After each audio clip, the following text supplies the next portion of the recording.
জয় শ্ৰীৰাম ধ্বনি দি মোৰ তামোলপুৰ জিলাৰ দ্বাৰকুচি স্থিত থকা বাসগৃহত মই নথকা অৱস্থাত মোৰ পিতৃ মাতৃ ঘৰত অকলে থকা অৱস্থাত তেখেতসকলে আক্ৰমণ কৰে আৰু আক্ৰমণ কৰাৰ ঘটনাৰ সময়ত ইতিমধ্যে গান্ধীবাৰী আৰক্ষী চকীৰ ভাৰপ্ৰাপ্ত বিষয়া তথা আৰক্ষীৰ দল তাত উপস্থিত আছিল। তেখেতসকলে বাধা দিয়াৰ চেষ্টা কৰিছিল, কিন্তু তেখেতসকলে বাধা নেওচি তেখেতসকলে শিল ইটা তাৰপাছত আমাৰ লাঠিৰে আমাৰ বাসগৃহত আক্ৰমণ কৰে। মোৰ পিতৃ মাতৃৰ ওপৰতো আক্ৰমণ কৰাৰ চেষ্টা কৰে আৰু মোৰ পিতৃ মাতৃক ঘৰৰ পৰা উলিয়াই অনাৰ চেষ্টা কৰে। তদুপৰি বিভিন্ন ধৰণৰ ধৰ্মীয় আপত্তিজনক শ্লোগান দি টাইছন হুছেইনক হত্যা কৰা হ'ব পৰ্যন্ত তেখেতসকলে ইয়াত বিভিন্ন ধৰণৰ ভাবুকি প্ৰদান কৰে।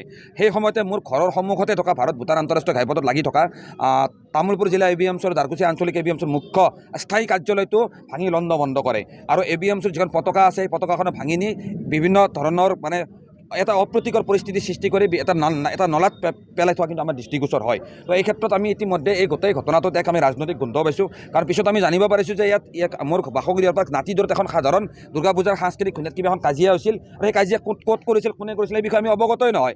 তাৰ পৰা তেওঁলোক ওলাই গৈ ৰাস্তাত টায়াৰ জ্বলালে। প্ৰথমে টায়াৰ জ্বলোৱা সেই প্ৰতিবাদকাৰীৰ পৰা প্ৰায় 200মান প্ৰতিবাদকাৰী এটা মবৰ দৰে আহি মোৰ বাসগৃহত আক্ৰমণ কৰিলে, ABMC কাৰ্যালয় আক্ৰমণ কৰিলে, পেট্ৰল পৰ্যন্ত ঢালি দিয়াৰ তেখেতসকলে অপচেষ্টা কৰিলে, অগ্নিসংযোগ কৰাৰো তেখেতসকলে অপচেষ্টা কৰিলে। তো এই ক্ষেত্ৰত আমি দেখিবলৈ পাইছোঁ, এটা কথা অনুমান কৰিব পাৰিছোঁ, সমগ্ৰ ৰাইজে অনুমান কৰিছে যে ইয়াত এক বৃহৎ ৰাজনৈতিক ষড়যন্ত্ৰ জড়িত হৈ আছে।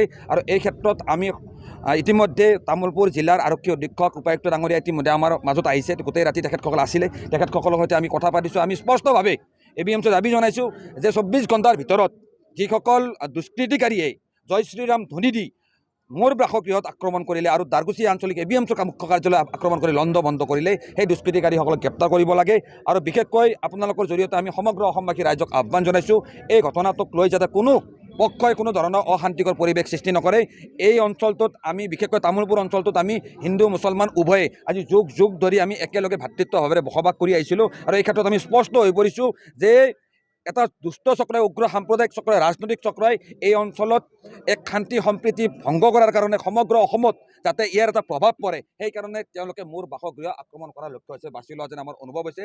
আমাৰ কথাখিনি স্পষ্ট, এনেকুৱা ধৰণৰ অপশক্তিক আমি সমাজত কেতিয়াও আশ্ৰয় নিদিওঁ। ABMCৰ কাৰ্যালয় ভাঙি দিয়াৰ দৰে ঘটনাক আমি ABMC কেতিয়াও গ্ৰহণযোগ্য নহওঁ। আমি স্পষ্ট কৰিছোঁ, ইতিমধ্যে আজি BTCৰ বিভিন্ন জিলাত প্ৰতিবাদ হ'ব আৰু আমি 24 ঘণ্টাৰ সময়সীমা বান্ধি দিছোঁ। 24 ঘণ্টাৰ ভিতৰত যদি দোষী গ্ৰেপ্তাৰ নহয়, তেনেহ'লে তামোলপুৰ মহকুমাৰ ৰাজপথত, তামোলপুৰ জিলাৰ ৰাজপথত বিশাল প্ৰতিবাদী কাৰ্যসূচী আমি গ্ৰহণ কৰিম। সম্পাদকে ক'ব। যোৱাকালি এটা সাংস্কৃতিক সন্ধিয়াত দুটা পক্ষৰ কাজিয়াক লৈ সৰু এটা ঘটনা লৈ কিছুমান উগ্ৰ জাতীয়বাদী সংগঠনে RSS, বজৰং দল এইসকলৰ প্ৰায় 200মান ব্যক্তি আহি আমাৰ সভাপতি ডাঙৰীয়াৰ ঘৰত যেনেকৈ আক্ৰমণ কৰিল। এই আক্ৰমণ অকল টাইছন হুছেইন ডাঙৰীয়াৰ ঘৰত কৰা নাই, এই আক্ৰমণ গোটেই BTC সংখ্যালঘু ৰাইজৰ ঘৰত কৰিছে।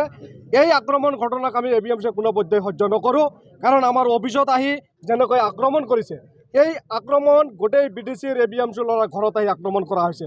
এনেকুৱা আক্ৰমণ আমি কেতিয়াও সহ্য নকৰোঁ, কাৰণ যোৱা 17 চনত 1 আগষ্টৰ দিনা আমাৰ ABMC প্ৰায়ত সভাপতি শ্বহীদ লাবিকুল ইছলাম আহমেদক হত্যা কৰা হৈছিল। এইবাৰ টাইছন হুছেইন ডাঙৰীয়াক হত্যা কৰাৰ ষড়যন্ত্ৰ চলিছে নেকি?